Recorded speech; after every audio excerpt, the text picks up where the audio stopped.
Welcome to the Soft Life with Sadie Baddies. Sadie Baddies is the antidote to mental health stigma, and this podcast is hosted by yours truly, Priscilla O. Agyeman. We are a virtual sanctuary centering Black and multiracial people, and we prioritize the mental and emotional nourishment that is the foundation of collective healing in our communities. Thank you for being here. Welcome back to the Soft Life Baddies. Happy new week. So, we are going to be changing our uploading days from Mondays every week to Tuesdays. So you can come back here every Tuesday to get your fresh dose of the Soft Life podcast. So last week's episode was all about lucky girl syndrome. And I think y'all really loved that episode. I got so much feedback and comments and shares about that episode. And that episode was all about manifestation, affirmations, and rewriting your own narrative. And this episode is for you if you are a little bit into woo woo every now and then, but you want to combine some of that practical advice and combine it with actionable steps that can help you to see the mystery and the phenomenon that is behind luck. And it's also for you if you're ready to start rewriting your own narrative too and get unstuck. Sometimes we can feel like there is no way out. And I think this episode is really designed to show you that there is a way out. And last but not least, if you are someone that's curious, or maybe even if you're suspicious of manifestation and affirmations, this episode is definitely for you. And I want to share one amazing comment that we got on last week's episode and last week's topic. It really touched me because, sometimes when I put out content, and this is for all content that I share online or in person, and sometimes you don't know if it's going to stick or if it's going to land or if it's going to resonate with the people that you're sharing it with. And my intention is for everything that I share to be of use, for it to be of purpose and intentional. And whenever I do get feedback that the content that we're sharing is useful to you, it makes me so, so, so happy. So I want to share this comment from one of our amazing community members, Christy. And she wrote, listening to this podcast, I wanted to say thank you from the bottom of my heart for being so transparent, for sharing your story, for being realistic, and for instilling hope. As someone with depression, positive thinking is hard for me, let alone affirmations. The best I can do is develop a negative into a positive, but I still have hope, just like in the affirmations you shared. Christy, thank you again so much for listening and for tuning in and for being a part of this community. You matter so much, and I'm just so grateful to be a part of this space. And so if you ever want to share feedback or you have any takeaways from any of the episodes or any of the conversations, please feel free to reach out, to DM us, comment, email us at community@sadiebaddies.com. We will definitely respond. And soon we're going to have more of an interactive experience here where you can leave comments and replies. And we'll even grab some listeners' voice notes and voicemails from you all, so you can really be part of this conversation more. I'm just sending you all so much love. So this week's episode is all about liminal spaces. And I wanted to frame this episode about being between a rock and a hard place and dealing with liminal spaces. And if you're like, what is a liminal space? Don't worry, I got you. A liminal space refers to the place a person is in during a transitional period.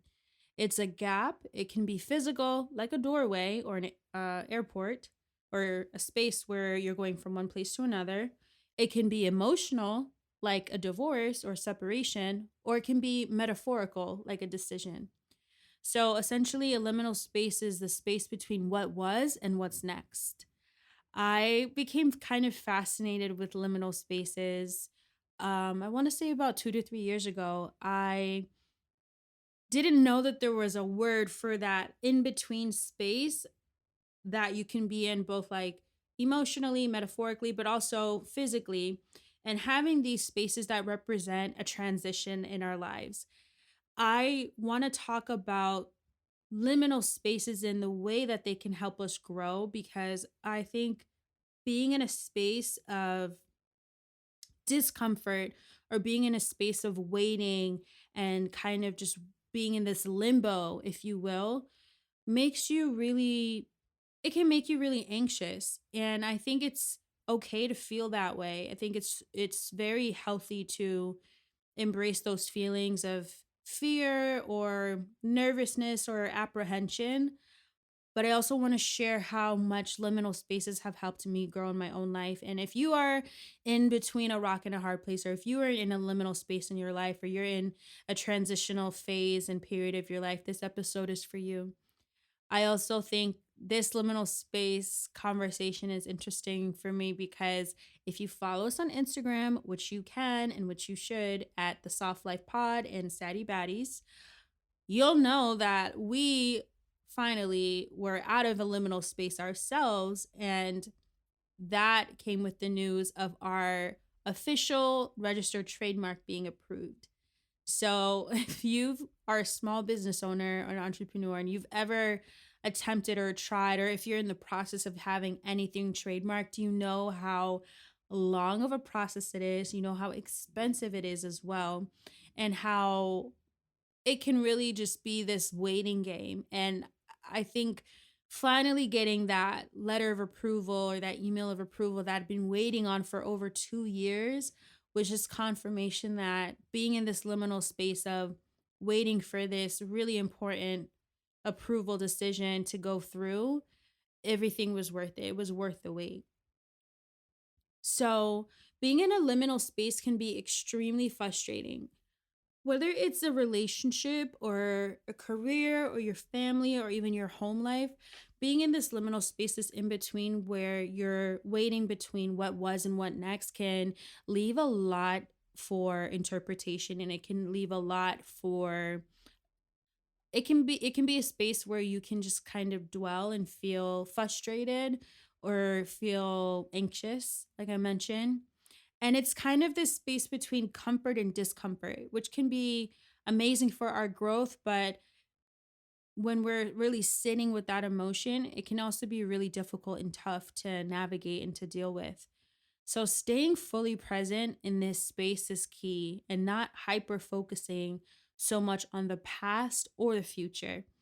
And one way that I've learned how to embrace this presence, or this fully present moment or moments, is through practicing different techniques such as meditation and making that an anchor of how I go about my day to day. Again, I think being fully present when you're in a liminal space is really what's going to help you to get through it, because sometimes the only way to deal with it is to just sit down and be present while you're in this transitional period of your life. So if you're going through a breakup, for example, and you are in this space of feeling, still having strong feelings for your ex, but maybe not ready to go full fledged into a new relationship, that's a liminal space. Or if you are going through a career change or making a huge pivot, or maybe you even just got laid off from a job and you're going through this phase of unlearning what you thought you knew about yourself, that's also being in a liminal space. Or maybe you're moving around a lot and your lease is ending and you've got to pack up your stuff in a couple months, and it's making you freak out and it's really making you really, really anxious. That's also being in a liminal space. There's so much depth in the discomfort of being in a liminal space, and sometimes the only way out is through. Because being in a liminal space can help you to lay down the seeds and the foundation of what's to come next. There is so much room and opportunity for growth while we're going through these transitional periods of our lives. And I just want to remind you, especially if you are a 20 something or you're a younger person and you're going through all these transitions in your life and you feel like nothing in your life is rooted and grounded and you don't feel settled, I want to send you so much love, because that was me for a very long period of my time, a period of time. And I know exactly how it feels to feel unsettled, to feel not grounded, and feeling so frustrated and wanting to just end this chapter of your life and go on to the next one, whether it's you starting a new job or getting out of this relationship, whatever the case may be, just know that it is okay for you to not feel your best right now. And I want to acknowledge that because I know sometimes we can feel like everything in our lives needs to be perfect. We have all of our shit together. The truth is, that's not what life is about. Sometimes it's going to be messy. And I think one aspect of embracing softness is being okay with the fact that things are not okay. Extending grace and compassion to yourself, especially when you're in between a rock and a hard place, is essential because being hard on yourself or forcing yourself to speed up a process or to rush a decision, that's not going to benefit you in the long run. What's really going to help you is to be fully present and slow down and make the decisions that are going to benefit you right now as well as in your future. I think about just also the fact that right now we're in winter, we're in January, and it's cold. It's been gray outside for like 2 weeks in a row here in New York. It's been very dreary. And it can really, you can kind of just let those things, those external factors that we have no control over, really get to you and make you feel just gloomy and down inside and want to anticipate summer, want to anticipate spring, which I'm sure we all do. But the truth is, the seasons are not changing for us. They're going to change at their own pace. And I think remembering that we are nature. It's not like nature is outside of us or around us. We ourselves are nature. And remembering that just like the winter has its phases, and just like there's going to be times where there's going to be harvest and there's going to be time to sow your seeds. That is the same exact experience that we have as humans, and not rushing that process of being in the winter of your life. And if you're in the winter of your life, if you're in that muddy, awkward, uncomfortable space, just know that you're planting the seeds, you're building a resilience, you're building a character right now that's going to help you to grow and to move past your next phase in life. Anytime I think about the weather, or not just the weather, but every time I think about nature and how its cycles are so perfect and they don't need explanation, they just have a natural rhythm, it helps me to feel less anxious about the transitions in my own life as well. So again, if you're in your winter right now, or you're in your flop era, or if you're in whatever era you're in right now, just know that there is a lot of resilience and there is a lot of character that you are building underneath it all. And maybe it's not even visible to other people, but when you come out on the other side, which you will, you're going to be so grateful that you took the time to take care of yourself and nurture yourself, which I hope you are at this time in your life. I want to share three examples of when I felt like I was in a liminal space myself. And the first example, honestly, the first thing that came to mind when I was thinking about how I wanted to share this was moving. If you know me really well, and if you're a close friend of mine, you know how much I moved in my early 20s. And I would say for about 5 years straight, I, as you know, lived in New York City, and it's kind of normalized to move around a lot, especially when you're in a big city like New York. It's very normal to have like subleases or have really short leases or kind of have random roommates. But this was my reality for a while. For about 5 years straight, every single year I had to move. And sometimes it would be less than a year. I remember my shortest lease was 6 months long. So I never really had the chance to feel fully settled and fully at ease, because I just knew, okay, well, if I get settled here, I can't really plant any seeds down, or I can't put any roots down in this space because I'm going to be moving again soon. And it might seem really, oh, that's just, you're just moving. But for me, as somebody who's a highly sensitive person, it wrecked me every single time I had to move. And I moved from living in Queens to living in Brooklyn and different parts of Brooklyn. And finally, I settled into my current space, which is in Manhattan and in Harlem. And I really struggled with having to move constantly because it made me feel so unstable. It made me feel so unstable having to pack my things up and move again. And now, I'm kind of an expert mover and packer because I've had to do it so many times. But at the time, it really made me feel so unstable. And I had a lot of shame around it too because, I would move so much because a lot of it was rooted in my lack of security financially. When I didn't have the means to really afford, living by myself or living in a one bedroom, I had to have roommates, or I had to have a sublease and live with people who maybe were not my first option of people to live with. And that's not to say I'm not grateful for those like opportunities and spaces that I was able to just, have a temporary place to live. And it just still felt like, okay, I'm 25, I'm 26, or, insert whatever age I was at the time. I just felt like at that time in my life, I should have had enough of a cushion where I didn't need to accept the bare minimum when it came to my living situation. So I beat myself up a lot. I beat myself up for feeling like I was always kind of in this transient state of not feeling fully settled. There were times I couldn't even remember all the addresses that I had because I had been moving so much. And, it kind of represented a point in my life where I wanted to feel so grounded and I was craving that security. I was craving that stability. And I just didn't have that.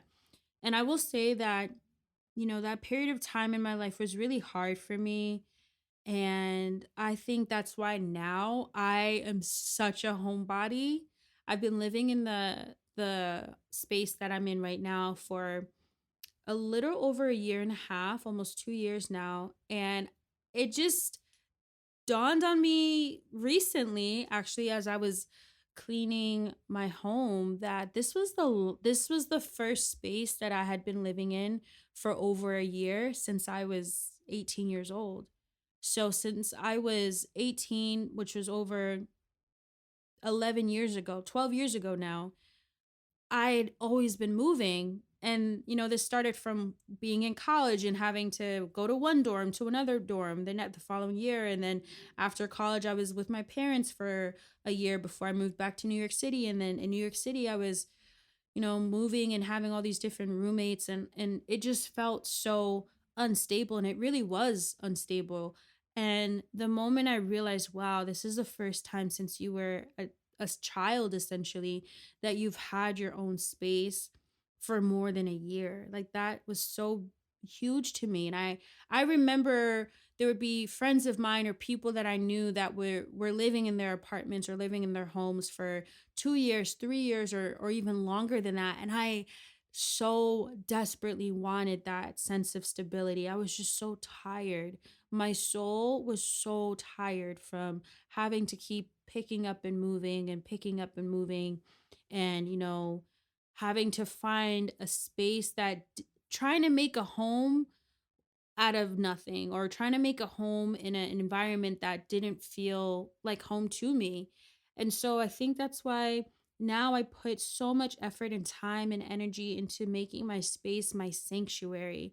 And I remember one of my best friends um told me, during this period of time in my life, I would talk to her a lot about it, and she told me how I didn't need to ever worry about having a home or feeling uncomfortable because home is within you.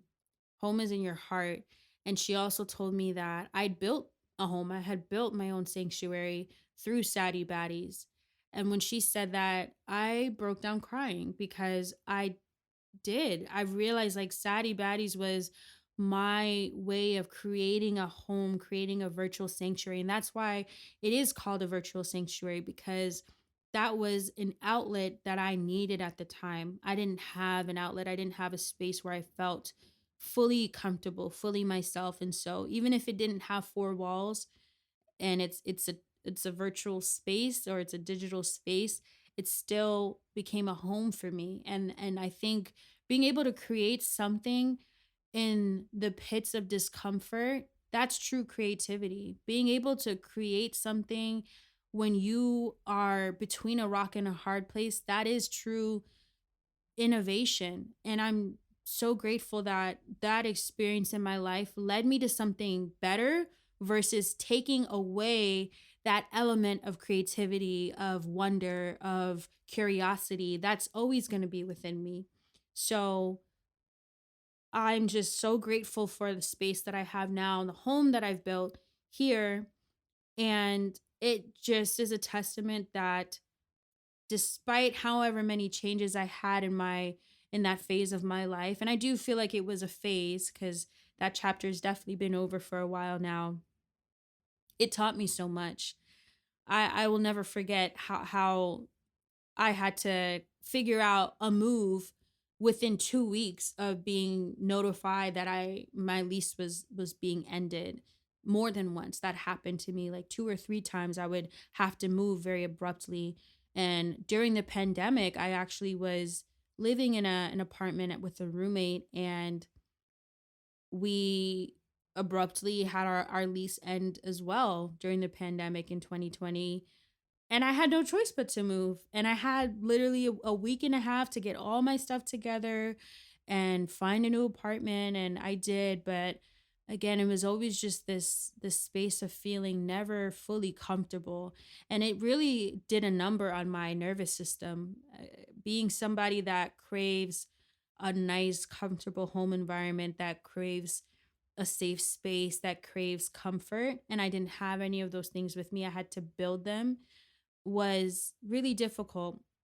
And I'm just grateful that something positive did come out of that experience. And that's one, my appreciation for my home now. And two, it's my expert level skills at packing and moving. And now I'm able to, help my younger sister when she was moving into her dorm, or help friends that are going through similar space in their life because I've been through it so much.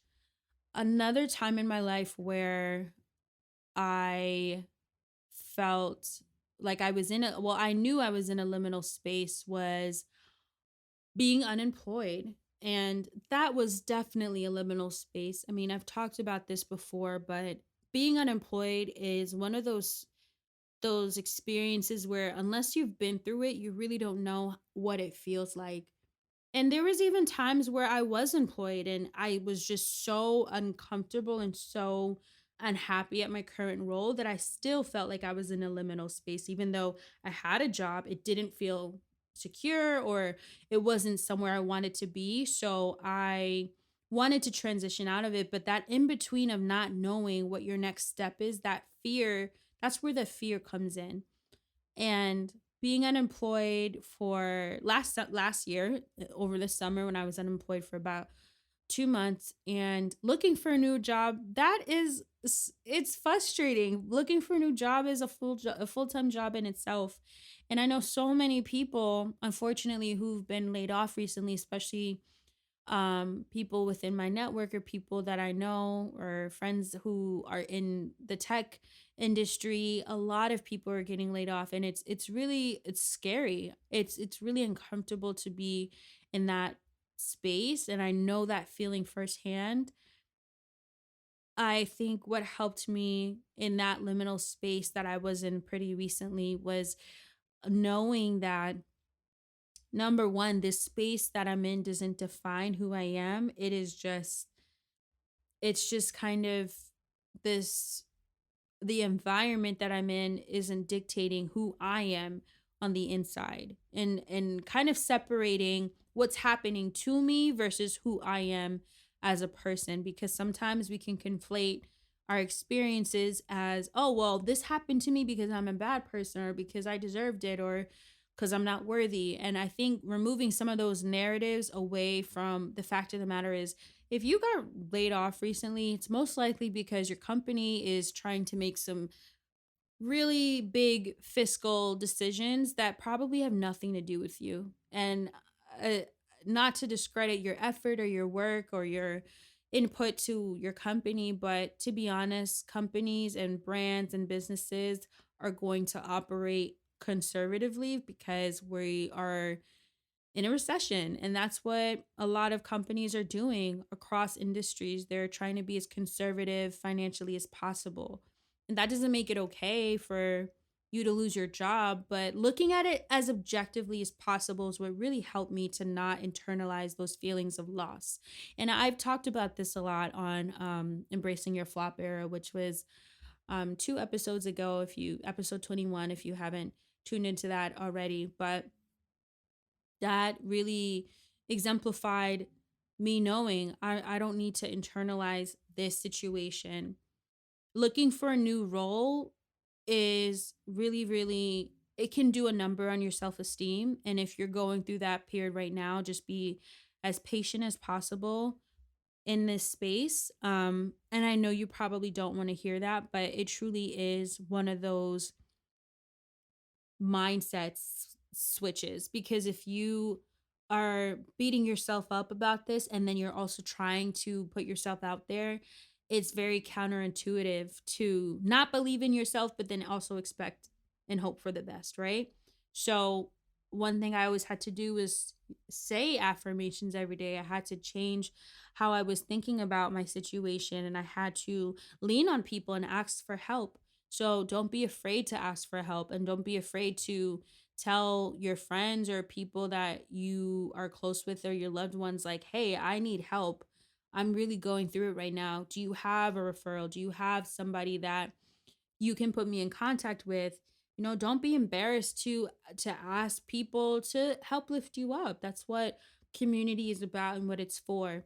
And being through that liminal space really helped me to definitely appreciate my current role, which I have now. And it helped me to look at the positive outcomes out of being in that liminal space, and being unemployed and not having secure income for 2 months. It helped me to really look at some of my habits too. It forced me to look at my spending habits. It forced me to look at my pain points financially and where I needed to improve. So again, that liminal space was a really uncomfortable time for me. However, it allowed me to grow and it allowed me to pivot.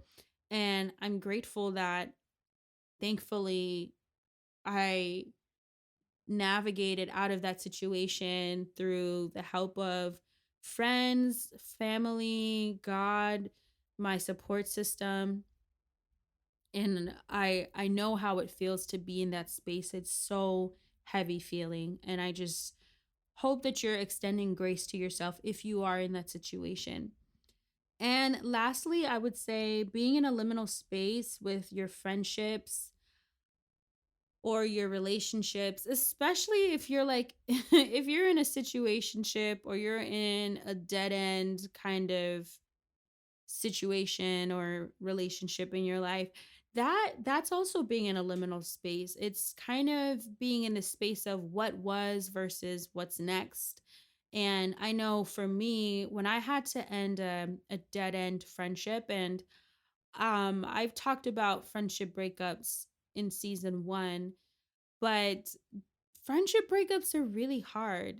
They're really, really hard because sometimes it's not because the person that you want to end a friendship with is bad, or they've done something wrong necessarily, or they're just this terrible person. Sometimes it really is knowing that it's the end of a cycle and having to acknowledge that. And it's really difficult, especially if you do care for that person.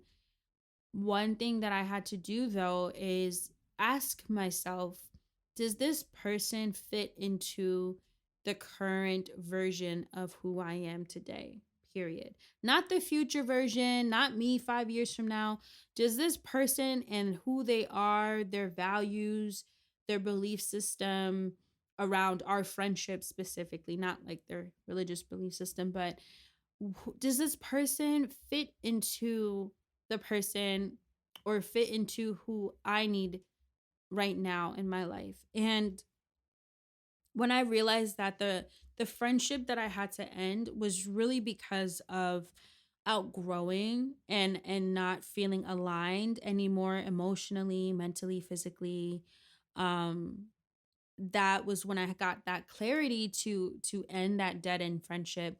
Or if you're in a situationship, like, I've been in a situationship before in the past, and it really was for me a time to be super honest with myself about what I wanted in a real healthy relationship, and learning that I didn't have to settle for less. I didn't have to settle for half-ass anything. I could have my cake and eat it too. I could have, why choose one love language when I can have all of them, which I do now. And I think realizing I didn't have to settle for the bare minimum is what saved me from heartbreak. It's what saved me from being miserable and resentful and bitter 5 years down the line.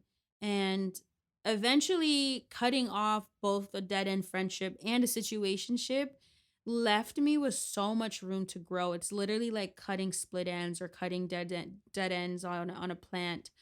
When you cut that off, you are literally allowing new room and new opportunities to grow. So me ending a dead end friendship or ending a situationship helped me to find my true friends, and it helped me to find people that I really connect with on a deep soul level, and the people that I call my circle today. And it also helped me to realize what kind of friend I wanted to show up as in the future.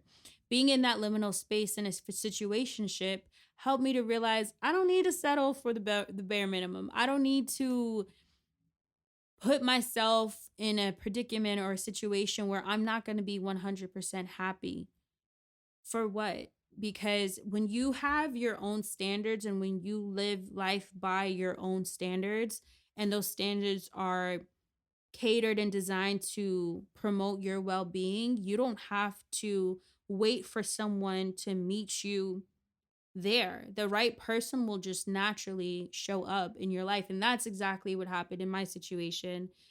Once I left situationships or I left dead end friendships, I left so much opportunity and room for healthy relationships to grow now.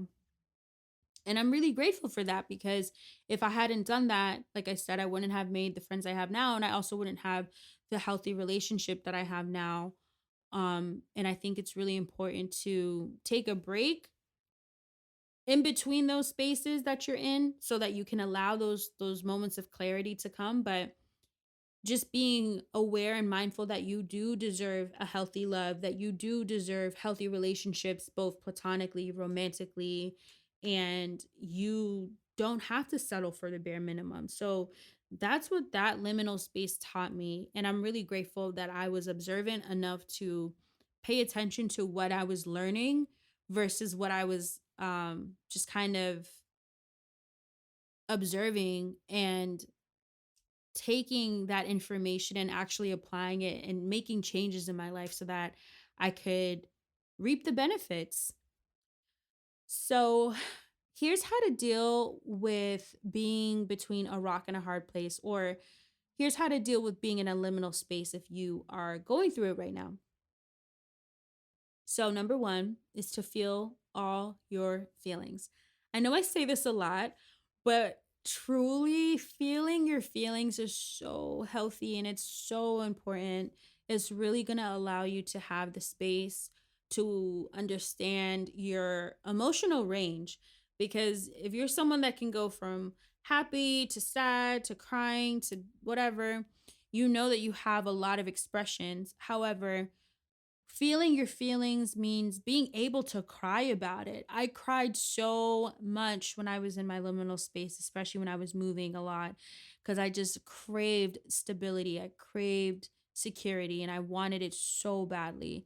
I cried so much. I journaled so much. I would have meditations, deep, quiet meditations for sometimes an hour, just trying to tap into the part of me that was very still and the part of me that was very centered. And I really think that's where your spirituality and your spiritual strength really shows up for you, because when you sometimes don't have anyone else to rely on, or you don't have anywhere to go, sometimes just asking God to be that anchor for you and with you is the only thing you can do. And I had to do that a lot of times. So feeling my feelings, journaling, letting everything out, crying, having bad days, having do not disturb days, also practicing somatic healing. So somatic healing, in if you're not familiar, is healing through your senses. So it's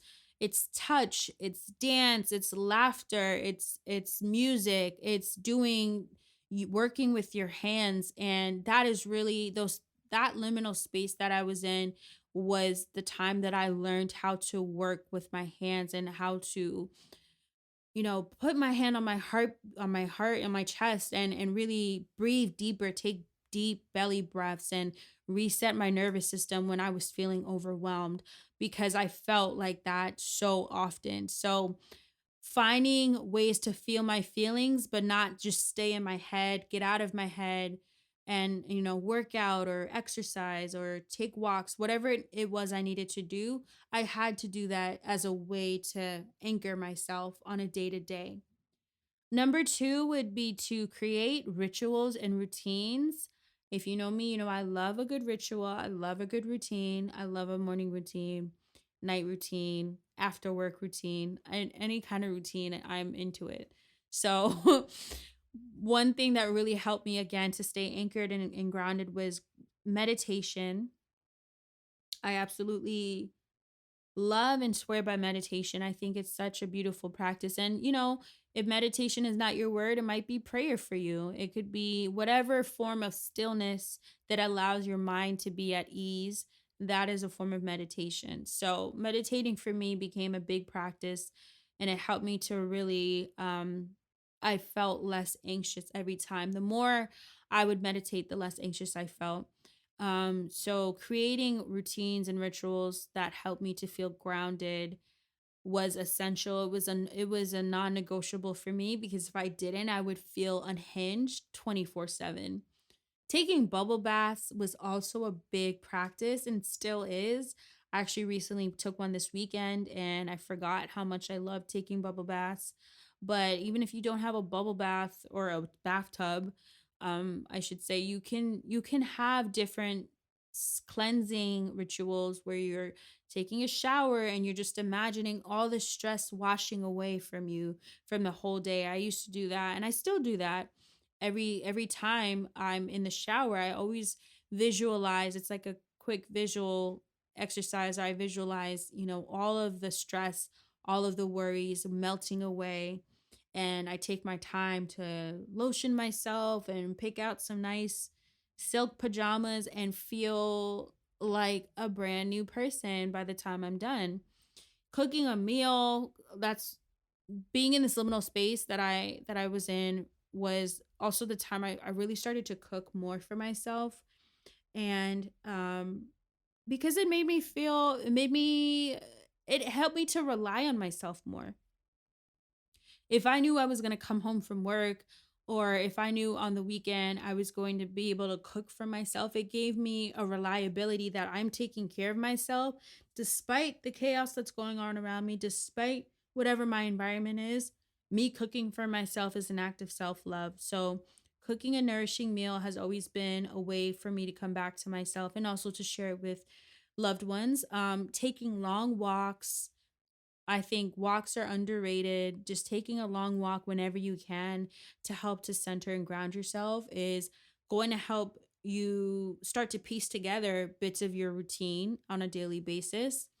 And then obviously seeing friends and being connected with your loved ones is going to help you form a sense of stability, because I know for a fact when there was times when I felt so unstable and so transient and just all over the place, seeing my friends was always an anchor for me, because they're the people that show up for you sometimes when you can't even show up for yourself. So again, creating rituals and routines is really what's going to help to ground you when you're in a liminal space. And this can go from you ending a relationship to you having to make a big decision, or you having to move, whatever it is. Creating those rituals and routines is really going to help to make you feel at ease and ground you and create soft spaces for you to land. And last but not least, mapping out your exit strategy is a little bit daunting. It can feel daunting, but I think mapping out an exit strategy every single time I've been in a liminal space has always been foolproof. Every time I've been in a space of, whether it's me having to move again, or me looking for a new role, or me ending a friendship or relationship, having an exit strategy and figuring out how I'm going to get out of this situation, it reminds me that I do have agency. I do have the power to move and get out of a situation I don't want to be in. And sometimes you're in a situation that you don't want to be in, and you really do not have a choice but to be there. But the minute you have the resources to get out of that situation, do it. And that's something I had to just embrace. And the more I did it, the less fear I had around making that as exit strategy, or making that decision for myself. So making an exit strategy is essentially just finding your path out. If you really hate your job, what can you do to have an exit strategy? Can you start talking to friends, or can you start looking on LinkedIn, or looking on different platforms which can help you to land a job that you really want? And of course, in this economy, it's very difficult. But if you do have people you know, or you have a network, or you have friends of people who are in the spaces that you would like to be in, or that you can see yourself being a better fit in, why not reach out to them? Why not ask them to connect you? And if you don't feel comfortable doing that, you can always go the route of developing a network of professional people that you want to connect with. And sometimes it doesn't need to be you being super hyper visible. It could just be you grabbing a virtual coffee with someone and having a few conversations. And next thing you know, you could be getting interviews. So being hopeful and being open minded to what your exit strategy could look like for you is essential, because that's also going to give you some hope while you're in this liminal space, while you're in this in between space, and you are starting to develop your y'all, it's so hard to say that word. While you are developing your exit strategy, it can help to make you feel empowered and embodied, and not feel like you're just waiting and waiting and waiting, and you're actually taking action to make your situation better. So take inventory of your life. If you are in a situation that is shitty and you know that you don't need to be in that situation, find out how you can make a strategy and ask for help. Don't be ashamed to ask for help, whether that's going to therapy, whether that's asking how to even get connected to a therapist, or looking for different programs or support systems that can help you. That's really going to help you to feel excited about the next step. So, again, recapping, if you're going through a liminal space, number one, feel your feelings. Number two, create rituals in your routines to help you stay grounded and rooted. And number three is to map out your exit strategy. I hope this episode helped you, especially if you're going through a liminal space, or you're going through a chapter in your life that feels really uncomfortable, that feels really tough and difficult. And I am sending you so much love. I'm sending you softness and ease, and I know that you will get better on the other side once this chapter is over. So just hang in there, body, if you're going through it right now. I'm sending you so much love, and I will see you next week, next Tuesday. Please don't forget to leave us a 5-star rating on Spotify or Apple. A lot of you have shared and reposted and sent so much amazing positive feedback, and I thank you so much. But again, the best way to the best way that you can support an independent podcast like this is to leave a rating and a review and to share it with someone you love. And follow us on the Soft Life Pod on Instagram, follow us on TikTok at the Soft Life Pod, and we will see you next week. Stay soft. To stay connected, join Sadie Baddies on Instagram, Pinterest, Twitter, and more, and sign up for our monthly newsletter on sadiebaddies.com to stay in the loop. Sending you hella love, and stay soft, baddie.